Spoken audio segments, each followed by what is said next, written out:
మరి ఏడేళ్లలో 8,000 కోట్లు పెడితే ఇక 2 లక్షల కోట్లు పెట్టడానికి ఎన్ని సంవత్సరాలు పడుతుంది, ఎన్ని దశాబ్దాలు పడుతుంది?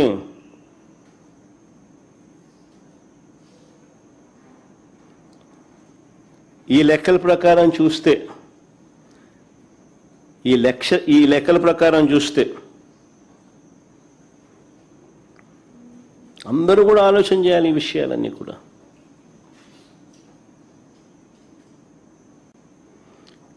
ఇది కాక బిల్డింగ్ ఖర్చులు, ఇవి కాక బిల్డింగ్ ఖర్చులు. ఈ 2 లక్షల కోట్లు కాక బిల్డింగులకు అయ్యే ఖర్చులు సెపరేటు. ఇదంతా కేవలం బేసిక్ ఇన్ఫ్రాస్ట్రక్చర్ కోసమే.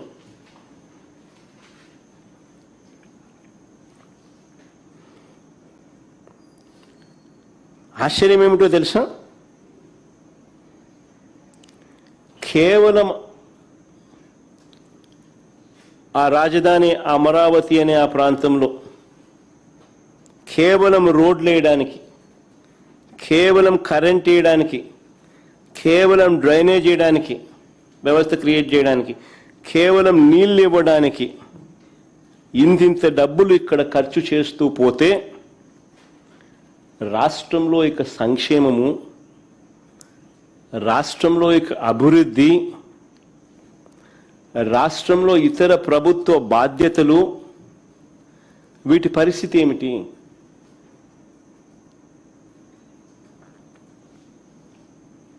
ఇది చాలా చాలా ఇంపార్టెంట్ పాయింట్.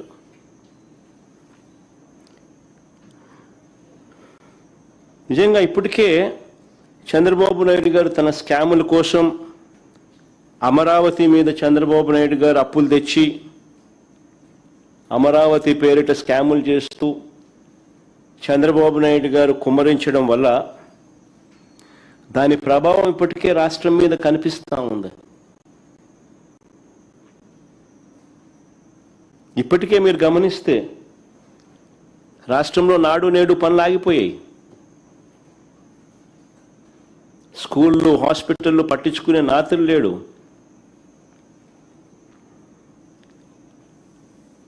పిల్లలకు ఇవ్వాల్సిన విద్యా దీవెన, వసతి దీవెన, ఫీజు రీయింబర్స్మెంట్, వసతి దీవెన ఆగిపోయింది. ఈ సంవత్సరంతో కలిపితే 10,000 కోట్ల రూపాయలు అవసరమైతే బడ్జెట్లో పెట్టింది 2,600 కోట్లు బకాయిలతో కలిపి. ఆరోగ్యశ్రీ ఆగిపోయింది ఇప్పటికే. ఈరోజు పేపర్లో ఏకంగా బోర్డు తిప్పేసినారు రాష్ట్ర ప్రభుత్వం మీద నిరసన తెలుపుతూ. నెట్వర్క్ హాస్పిటల్ పేదవాడికి ఉచితంగా వైద్యం చేసే కార్యక్రమానికి ఫుల్ స్టాప్ పెడుతూ స్ట్రైక్ కాల్ ఇచ్చినారు. వ్యవసాయం పూర్తిగా దెబ్బతినింది.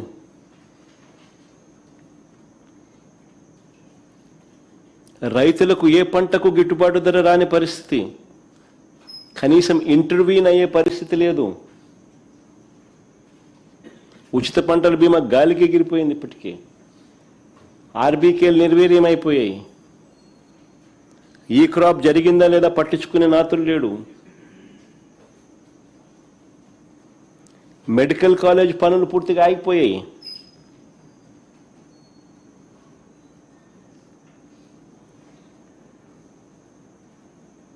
$5,000 కోట్లు ఖర్చు అయ్యేది. సంవత్సరానికి 1000 కోట్లు పెడితే చాలు మెడికల్ కాలేజీలు పూర్తయ్యే పరిస్థితి నుంచి ఆగిపోయాయి.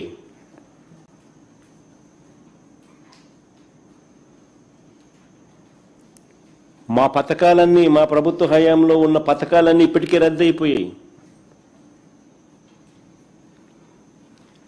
రాష్ట్రానికి అవసరమయ్యే ఇలాంటి ఎన్నెన్నో కార్యక్రమాలన్నీ కూడా ఆగిపోయాయి.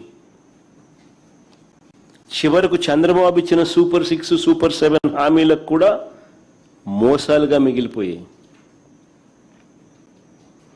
ఇక చంద్రబాబు 1,00,000 ఎకరాల అమరావతికి 2 లక్షల కోట్లు ఎప్పుడు పెట్టగలుగుతాడు?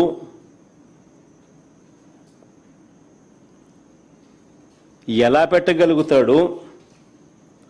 ప్రజలకు ప్రభుత్వం తప్పనిసరిగా బాధ్యతాయుతంగా చేయాల్సిన మంచి ఎప్పుడు జరుగుతుంది, ఎలా జరుగుతుంది? ఉద్యోగస్తులకు 36,000 కోట్లు బకాయిలు ఇప్పటికే.